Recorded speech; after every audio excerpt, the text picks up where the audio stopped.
ਜੀ। ਇੰਡੀਆ ਤੇ ਕੈਨੇਡਾ ਦੀਆਂ ਜੋ ਟ੍ਰੇਡ ਦੀਆਂ ਨੈਗੋਸ਼ੀਏਸ਼ਨ ਆ ਉਹ ਪੌਜ਼ ਹੋਈਆਂ ਸੀਆਂ, ਖੜੀਆਂ ਸੀਆਂ। ਪਰ ਜੋ ਅੱਜ ਬੰਬਸ਼ੈਲ ਕੈਨੇਡਾ ਦੇ ਪ੍ਰਾਈਮ ਮਿਨਿਸਟਰ ਨੇ ਉੱਥੇ ਦੀ ਪਾਰਲੀਮੈਂਟ ਦੇ ਵਿੱਚ ਛੱਡਿਆ ਆ, ਜੀ। ਉਹਦੇ ਨਾਲ ਲੱਗਦਾ ਵੀ ਇੰਡੀਆ ਤੇ ਕੈਨੇਡਾ ਦੀ ਜਿਹੜੀ ਟ੍ਰੇਡ ਟਾਕ ਆ ਉਹ ਪਰਮਾਨੈਂਟਲੀ ਬੰਦ ਹੋ ਜਾਊਗੀ। ਉਹ ਚੀਜ਼ ਜਿਸ ਨੂੰ ਵਰਲਡ ਸਿੱਖ ਆਰਗੇਨਾਈਜੇਸ਼ਨ ਬਹੁਤ ਲੰਮੇ ਸਮੇਂ ਤੋਂ ਕਹਿੰਦਾ ਸੀ ਵੀ ਇੰਡੀਆ ਗਵਰਨਮੈਂਟ ਬਹੁਤ ਬੁਰੀ ਤਰ੍ਹਾਂ ਇਨਵੋਲਵ ਹੈਗੀ ਆ ਹੂੰ। ਸਿੱਖਾਂ ਦੇ ਅਗੇਂਸਟ ਕੈਨੇਡਾ ਦੇ ਵਿੱਚ। ਜੀ। ਉਹ ਅੱਜ ਕੈਨੇਡਾ ਦੇ ਪ੍ਰਾਈਮ ਮਿਨਿਸਟਰ ਨੇ ਖੁਦ ਪਾਰਲੀਮੈਂਟ ਦੇ ਵਿੱਚ ਕਿਹਾ ਵੀ ਜੋ ਸਾਡਾ Canadian citizen Amrik Singh Nijjar Canada ਦੀ ਸੋਇਲ ਤੇ ਇੰਡੀਆ ਦੀਆਂ ਏਜੰਸੀਆਂ ਦਾ ਉਹਦੇ ਵਿੱਚ ਹੱਥ ਆ ਉਹਨੂੰ ਮਾਰਨ ਦੇ ਵਿੱਚ, ਉਹਦੇ ਨਾਲ ਪੂਰੀ ਦੁਨੀਆ ਇੱਕ ਵਾਰ ਹਿੱਲ ਗਈ ਹੈਗੀ ਆ। ਜੀ। ਕੱਲੀ ਦੁਨੀਆ ਨਹੀਂ ਹਿੱਲੀ, ਕੈਨੇਡਾ ਦੇ ਫੋਰਨ ਮਿਨਿਸਟਰ ਨੇ ਇਮੀਡੀਏਟਲੀ ਜੋ ਟੌਪ ਨੌਚ ਡਿਪਲੋਮੈਟ ਆ ਇੰਡੀਆ ਦਾ ਕੈਨੇਡਾ ਦੇ ਵਿੱਚ, ਉਹਨੂੰ ਦੇਸ਼ ਨਿਕਾਲਾ ਵੀ ਦੇ ਦਿੱਤਾ ਹੈਗਾ। ਫੋਰਨ ਮਿਨਿਸਟਰ ਮਿਲੈਨੀ ਜੋਲੀ ਜੋ ਕੈਨੇਡਾ ਦੇ ਹੈਗੇ ਆ, ਜੀ। ਉਹਨਾਂ ਨੇ ਕਿਹਾ ਵੀ ਕੀ ਇੰਡੀਅਨ ਡਿਪਲੋਮੈਟ ਜਿਹਦਾ ਨਾਮ ਵੀ ਹੁਣ ਬਾਹਰ ਆ ਗਿਆ, ਪਵਨ ਕੁਮਾਰ ਰਾਏ ਕਰਕੇ ਉਹਦਾ ਨਾਮ ਦੱਸਿਆ ਜਾ ਰਿਹਾ, ਹੂੰ। ਜੋ ਕਿ ਰਿਸਰਚ ਐਂਡ ਐਨਾਲਿਸਿਸ ਵਿੰਗ ਰਾਹ ਦਾ ਇੰਡੀਆ ਦੀ ਫੋਰਨ ਇੰਟੈਲੀਜੈਂਸ ਏਜੰਸੀ ਦਾ ਕੈਨੇਡਾ ਦੇ ਵਿੱਚ ਹੈਡ ਆ। ਜੀ। ਉਸ ਨੂੰ ਇੱਥੋਂ ਹੁਣ ਜਹਾਜ਼ ਦੇ ਰਾਹੀਂ ਵਾਪਸ ਚਾੜ ਦਿੱਤਾ ਗਿਆ ਆ। ਹੂੰ। ਸੋ ਇਸ ਖਬਰ ਆਉਣ ਦੇ ਨਾਲ ਪੂਰੀ ਦੁਨੀਆ ਦੇ ਵਿੱਚ ਜਿਹੜੀ ਹਿਲਜੁਲ ਹੋਈ ਆ। ਦੁਨੀਆ ਦਾ ਹਰ ਇੱਕ ਟੌਪ ਦਾ ਜਿਹੜਾ ਨਿਊਜ਼ਪੇਪਰ ਆ ਉਸਨੇ ਹੈਡਲਾਈਨਸ ਲਾਈਆਂ, ਚਾਹੇ ਉਹ ਨਿਊਯਾਰਕ ਟਾਈਮਜ਼ ਆ, ਲਾਸ ਐਂਜਲਸ ਟਾਈਮਜ਼ ਆ, ਕੈਨੇਡਾ ਦੇ ਪੇਪਰ ਹੈਗੇ ਆ, USA ਦੇ ਜਿੰਨੇ, ਫਰਾਂਸ ਦੇ ਗਾਰਡੀਅਨ ਪੇਪਰ ਆ। ਸੋ ਇਹਦੇ ਵਿੱਚ ਇੰਡੀਆ ਦੀ ਸਰਕਾਰ ਦਾ ਪੂਰੀ ਤਰ੍ਹਾਂ ਜਲੂਸ ਨਿਕਲ ਗਿਆ, ਜਿਹੜਾ ਹਮੇਸ਼ਾ ਹੀ ਇੰਡੀਆ ਦਾ ਗੋਦੀ ਮੀਡੀਆ ਹੂੰ। ਕੈਨੇਡਾ ਦੇ ਪ੍ਰਾਈਮ ਮਿਨਿਸਟਰ ਨੂੰ ਬਦਨਾਮ ਕਰਦਾ ਰਹਿੰਦਾ ਵੀ ਜੀ ਮੋਦੀ ਸਾਹਿਬ ਨੇ ਕੈਨੇਡਾ ਦੇ ਪ੍ਰਾਈਮ ਮਿਨਿਸਟਰ ਨੂੰ ਕਿਹਾ ਵੀ ਉੱਥੇ ਜੀ ਬਹੁਤ ਤਾਕਤਾਂ ਇਦਾਂ ਦੀਆਂ ਆ, ਖਾਲਿਸਤਾਨੀ ਸਿੱਖ ਸਾਡੇ ਨਾਲ ਧੱਕਾ ਕਰਦੇ ਆ, ਸਾਡੇ ਮੁਲਕ ਨੂੰ ਤੋੜਨਾ ਚਾਹੁੰਦੇ ਆ।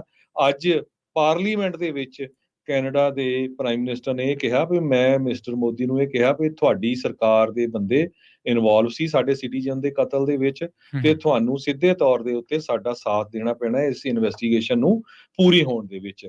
ਇਸੇ ਹੂੰ। ਤਰ੍ਹਾਂ ਨਿਊ ਡੈਮੋਕ੍ਰੈਟਿਕ ਪਾਰਟੀ ਦੇ ਲੀਡਰ ਜਗਮੀਤ ਸਿੰਘ ਜਿਹੜੇ ਕਿ ਖੁਦ ਸਿੱਖ ਹੈਗੇ ਆ, ਉਹਨਾਂ ਨੇ ਇਹ ਕਿਹਾ ਵੀ ਮੈਂ ਬਹੁਤ ਲੰਮੇ ਸਮੇਂ ਤੋਂ ਰੌਲਾ ਪਾਉਣਾ ਵੀ ਇੰਡੀਆ 'ਚ ਬਹੁਤ ਜ਼ੁਲਮ ਹੁੰਦਾ ਲੋਕਾਂ ਤੇ, ਮਿਨੋਰਿਟੀ ਤੇ, ਸਿੱਖਾਂ ਤੇ, ਹੋਰ ਵੀ। ਪਰ ਕੈਨੇਡਾ ਦੇ ਵਿੱਚ ਸਾਡੇ ਇੱਕ ਸਿਟੀਜ਼ਨ ਨੂੰ ਉੱਥੇ ਦੀ ਏਜੰਸੀਆਂ ਵੱਲੋਂ ਮਾਰ ਦੇਣਾ, ਇਹ ਇੱਕ ਬਹੁਤ ਵੱਡਾ ਹਮਲਾ ਆ ਤੇ ਇਸ ਅਸੈਸੀਨੇਸ਼ਨ ਦੇ ਕੌਨਸੀਕੁਐਂਸਿਸ ਹੋਣੇ ਚਾਹੀਦੇ ਆ।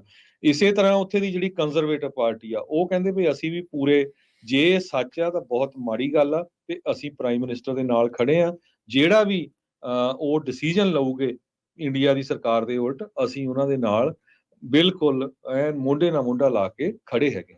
ਜੀ। ਬਿਲਕੁਲ ਜੀ, ਦੱਸਦੇ ਚੱਲੀਏ ਕਿ ਜਦੋਂ ਕੈਨੇਡੀਅਨ ਪ੍ਰਧਾਨ ਮੰਤਰੀ ਨੇ house of Commons Canadian parliament ਦੇ ਵਿੱਚ ਇਸ ਗੱਲ ਦਾ ਜ਼ਿਕਰ ਕੀਤਾ ਸੀ, ਤਾਂ ਉਹਨਾਂ ਨੇ ਬੜੀ ਸਪਸ਼ਟ ਸ਼ਬਦਾਂ ਦੇ ਵਿੱਚ ਤੇ ਬੜੀ ਸਖਤ ਤਰੀਕੇ ਦੇ ਨਾਲ, ਸਖਤ ਲਹਿਜੇ ਦੇ ਵਿੱਚ ਇਹ ਗੱਲ ਕਹੀ ਸੀ ਕਿ ਕੈਨੇਡੀਅਨ ਜਿਹੜੀ ਪ੍ਰਭੂ ਸੱਤਾ, ਉੱਥੇ ਅਸੀਂ ਕਿਸੇ ਵੀ ਬੰਦੇ ਨੂੰ ਕੈਨੇਡੀਅਨ ਧਰਤੀ ਦੇ ਉੱਤੇ, ਕੈਨੇਡੀਅਨ ਸਿਟੀਜ਼ਨ ਨੂੰ ਕਤਲ ਨਹੀਂ ਹੋਣ ਦਿਆਂਗੇ, ਤੇ ਇਹ ਸਾਡੇ ਮੁਲਕ ਦੇ ਉੱਤੇ ਇੱਕ ਤਰ੍ਹਾਂ ਦੇ ਨਾਲ ਵਾਅਦੇ ਨਾਲ ਉਹਨਾਂ ਨੇ ਦੱਸਿਆ ਸੀਗਾ। ਵਿਰੋਧੀ ਧਿਰਾਂ, ਜਿਵੇਂ ਤੁਸੀਂ ਜਗਮੀਤ ਸਿੰਘ ਦਾ ਜ਼ਿਕਰ ਕੀਤਾ, ਇਸੇ ਤਰ੍ਹਾਂ ਪੀਰੇ ਪੋਲੀਐਵ ਨੇ ਕਿਹਾ ਕਿ ਸਾਰੀਆਂ ਜਿਹੜੀਆਂ ਸਿਆਸੀ ਗੱਲਾਂ ਨੇ ਉਹ ਇੱਕ ਪਾਸੇ ਨੇ, ਪਰ ਅਸੀਂ ਕਿਸੇ ਤਰ੍ਹਾਂ ਵੀ ਕੈਨੇਡਾ ਦੀ ਧਰਤੀ ਤੇ ਇਹੋ ਜਿਹਾ ਘਾਣ ਹੁੰਦਾ ਨਹੀਂ ਦੇਖ ਸਕਦੇ। ਤੇ ਇੱਥੇ ਇਹ ਵੀ ਜ਼ਿਕਰ ਕਰਦੇ ਚੱਲੀਏ ਕਿ ਜਦੋਂ ਕੈਨੇਡੀਅਨ ਪ੍ਰਧਾਨ ਮੰਤਰੀ ਜਸਟਿਨ ਟਰੂਡੋ ਆਪਣੇ ਇੰਡੀਆ ਦੌਰੇ ਤੇ ਗਏ ਸੀਗੇ, ਉਦੋਂ ਵੀ ਉਹਨਾਂ ਨੇ ਬੜੇ ਸਪਸ਼ਟ ਲਹਿਜੇ ਦੇ ਵਿੱਚ ਇਹ ਗੱਲ ਕਹੀ ਸੀਗੀ ਕਿ ਕੈਨੇਡਾ ਜਿਹੜਾ ਉਹ ਡੈਮੋਕ੍ਰੇਟਿਕ ਕੰਟਰੀ ਹੈ ਤੇ ਉਹ ਹਮੇਸ਼ਾ freedom of speech, right of expression ਦੀ ਰਾਖੀ ਕਰਦਾ ਰਹੇਗਾ, ਚਾਹੇ ਉਹ ਕਿਸੇ ਨੂੰ ਵੀ ਦੁਖਦੇ ਹੋਣ ਤੇ ਕਿਸੇ ਨੂੰ ਵੀ ਉਹਨਾਂ ਦੇ ਇਤਰਾਜ਼ ਹੋਵੇ। ਤੇ ਕੈਨੇਡਾ ਕਦੇ ਵੀ ਇਹਨਾਂ ਚੀਜ਼ਾਂ ਤੇ ਆਪਣੀ ਧਰਤੀ ਤੋਂ ਇਹ ਜਿਹੜੀ ਆਵਾਜ਼ ਹੈ ਕਿਸੇ ਵੀ ਤਰ੍ਹਾਂ ਦੀ ਬੁਲੰਦ ਕਰਨੀ, ਉਹ ਬੰਦ ਨਹੀਂ ਕਰੂਗਾ। ਤੇ ਉਸ ਤੋਂ ਬਾਅਦ ਲੱਗਦਾ ਸੀਗਾ ਕਿ ਦੋਨਾਂ ਮੁਲਕਾਂ ਦੇ ਵਿਚਾਲੇ ਹਲੇ ਹੋਰ ਗੱਲਬਾਤ ਹੋਊਗੀ, ਪਰ ਅੱਜ ਦੋ ਸਪਸ਼ਟ ਜਿਹੜੇ ਮੈਸੇਜ ਆ ਉਹ ਦਿੱਤੇ ਗਏ ਆ ਕੈਨੇਡਾ ਵੱਲੋਂ ਭਾਰਤ ਨੂੰ। ਪਹਿਲਾ ਇਹ ਕਿ ਪਾਰਲੀਮੈਂਟ ਦੇ ਵਿੱਚ ਔਨ ਦੀ ਰਿਕਾਰਡ, ਜਿੰਨਾ ਚਿਰ ਪਾਰਲੀਮੈਂਟ ਰਹਿਣੀ ਆ, ਜਿੰਨਾ ਚਿਰ ਇਹ ਦੁਨੀਆ ਰਹਿਣੀ, ਉਹਨਾਂ ਚਿਰ ਉਹ ਰੈਕਡ ਦੇ ਵਿੱਚ ਪਈ ਰਹਿਣੀ ਹੈ, ਗੱਲ ਰਿਕਾਰਡ ਦੇ ਵਿੱਚ ਪਈ ਰਹਿਣੀ ਆ। ਤੇ ਦੂਜੀ ਗੱਲ, ਇਸ ਤੋਂ ਅਗਲਾ ਹੱਲਾ ਜਿਹੜਾ ਡਿਪਲੋਮੈਟਿਕ ਪੱਧਰ ਤੇ ਇੱਕ ਬੰਦੇ ਨੂੰ ਐਕਸਪੈਲ ਕੀਤਾ ਗਿਆ, ਭਾਰਤੀ ਅਧਿਕਾਰੀ ਨੂੰ, ਤਾਂ ਇਹ ਹੁਣ ਇੰਤਜ਼ਾਰ ਕੀਤਾ ਜਾ ਰਿਹਾ। ਪਰ ਜਿਵੇਂ ਹੀ ਇਹ ਖਬਰ ਚੱਲਦੀ ਹੈ ਤਾਂ ਵਰਲਡ ਦੇ ਵਿੱਚ ਇਹ ਖਬਰ ਟ੍ਰੈਂਡਿੰਗ 1 ਜਿਹੜੀ ਆ ਉਹ ਟ੍ਰੈਂਡ ਕਰਦੀ ਹੈ ਵੱਖ-ਵੱਖ ਪਲੇਟਫਾਰਮਸ ਦੇ ਉੱਤੇ, ਚਾਹੇ ਫੇਸਬੁੱਕ ਲਾ ਲਓ, ਚਾਹੇ YouTube ਚਲਾ ਲਓ, ਚਾਹੇ ਤੁਸੀਂ ਟਵਿੱਟਰ ਲਾ ਲਓ, ਜਿੰਨੇ ਵੀ ਫੇਸਬੁੱਕ ਦੇ ਮਾਫ਼ ਕਰਨਾ, ਜਿੰਨੇ ਵੀ ਸੋਸ਼ਲ ਮੀਡੀਆ ਮੰਚ ਨੇ।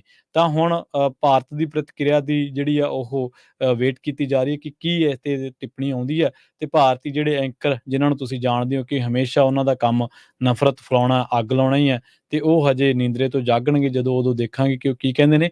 ਪਰ 2 ਬੈਕ ਟੂ ਬੈਕ ਜਿਹੜੇ ਫਾਇਰ ਨੇ ਉਹ ਕੈਨੇਡਾ ਵੱਲੋਂ ਅੱਜ ਕੀਤੇ ਗਏ ਨੇ ਜੀ।